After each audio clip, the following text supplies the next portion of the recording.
வந்தே மாதரம் பாடும் பொழுது கையை அசைத்து கொண்டும் ஏதோ பேசிக்கொண்டும் அது நம்ம அவங்ககிட்ட சோனியாவுக்கு இந்த நாட்டை சேர்ந்தவர்களே இந்த நாட்டினுடைய தேசப்பற்றும் அவருக்கு கிடையாது. அவரிடத்திலே நம்ம அதை எதிர்பார்ப்பதும் தவறு. இருந்தாலும் சபை நாகரிகம் கருதியாவது அங்கே மரியாதை கொடுத்திருக்க வேண்டும். வந்தே மாதரம் பாடலுக்கு மரியாதை கொடுத்திருக்க வேண்டும். மரியாதை தெரியாதவர்கள் தான் இன்றைக்கு காங்கிரஸ் கட்சியிலே அதிகப்படியான ஆட்கள் இருக்கின்றார்கள். தமிழ்தாய் வாழ்த்து பாட வேண்டிய தமிழ்தாய் வாழ்த்து விஷயத்தில் நமக்கு மாற்று கருத்து கிடையாது. நம்மளுடைய தமிழகத்தினுடைய முதன்மையான தமிழ்தாய் வாழ்த்து முதல்ல பாட வேண்டியது யாருமே மறுக்கல. அதே மாதிரி அந்த சட்டமும் கூட சட்டமாக கட்டாயமாக முதலிலே பாடணும். அந்தந்த மாதிரி இவர்கள் எடுத்துக்கொண்ட விதம் அந்த மாதிரி.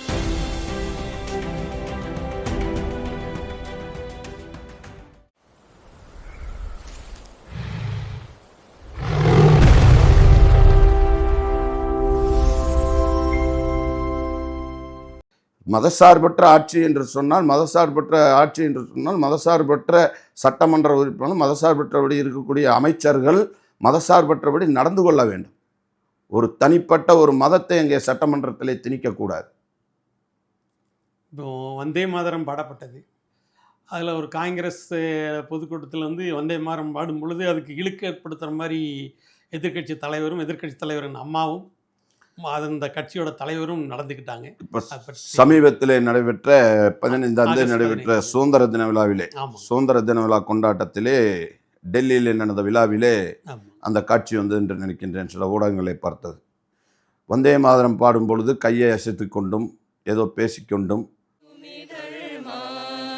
டெல்லியில் உள்ள காங்கிரஸ் தலைமை அலுவலகத்தில் நடைபெற்ற சுதந்திர தின விழாவில் வந்தே மாதரம் பாடல் ஒலித்துக் கொண்டிருந்த போது அதை முழுமையாக பாடவிடாமல் பாதியில் நிறுத்துமாறு கடிந்து கொண்டார் சோனியா காந்தி.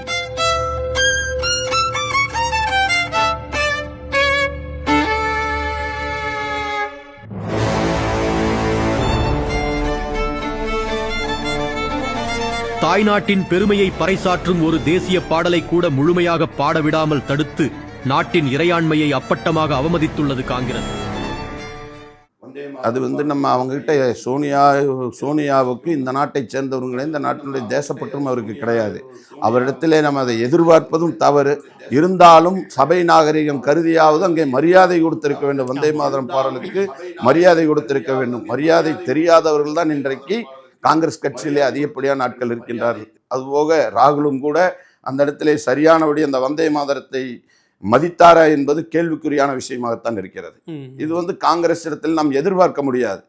இந்த காலத்தில் இல்லை. ஏற்கனவே நான் சொன்னதை போல வந்தே மாதரத்தை சுதந்திர போராட்ட காலத்திலே வந்தே மாதரத்தை விட்டு கொடுத்தவர்கள் சிறுபான்மையினர் பாடமாட்டேன் என்று மறுத்த காரணத்தினால் வந்தே மாதரத்தை அன்னைக்கு பாடாம காங்கிரசுடைய மாநாட்டிலே காக்கிநாடா மாநாட்டிலே வந்தே மாதரத்தை பாடமாட்டோம் என்று ஒத்திவைத்து விட்டார்கள். சரி. அப்போ இவர்களிடத்திலே தேசபக்தியை பற்றியோ தேசபக்த பாடலுக்கு மரியாதை கொடுப்பது நாம் எதிர்பார்ப்பது நமக்கு எதிர்பார்க்க முடியாத விஷயம் அது. சரி.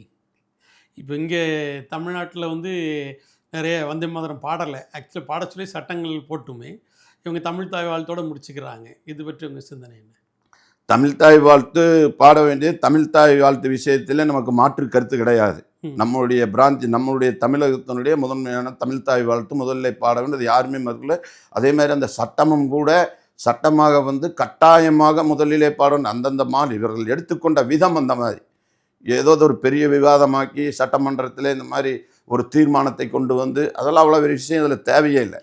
அப்படி இருந்து முழு தமிழ் தாய் வாழ்த்து பாடுறது இல்லையே, பாதியை வெட்டிடுறாங்க. ஆமாம்.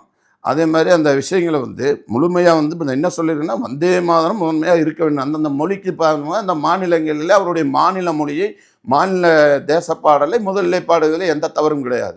அதே சமயத்திலே வந்தே மாதரத்தையும் கட்டாயமாக அந்த நிகழ்ச்சியிலே அரசு விழாக்களிலே பொது விழாக்களிலே கட்டாயமாக அதை பாட வேண்டும் என்பதை கட்டாயப்படுத்த வேண்டும்.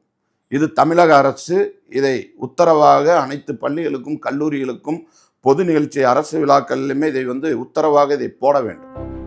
தமிழ்தாய் வாழ்த்தையும் பாட வேண்டும், தேசிய கீதத்தையும் பாட வேண்டும், வந்தே மாதரத்தையும் கண்டிப்பாக பாட வேண்டும் என்பதை கட்டாயப்படுத்த வேண்டும்.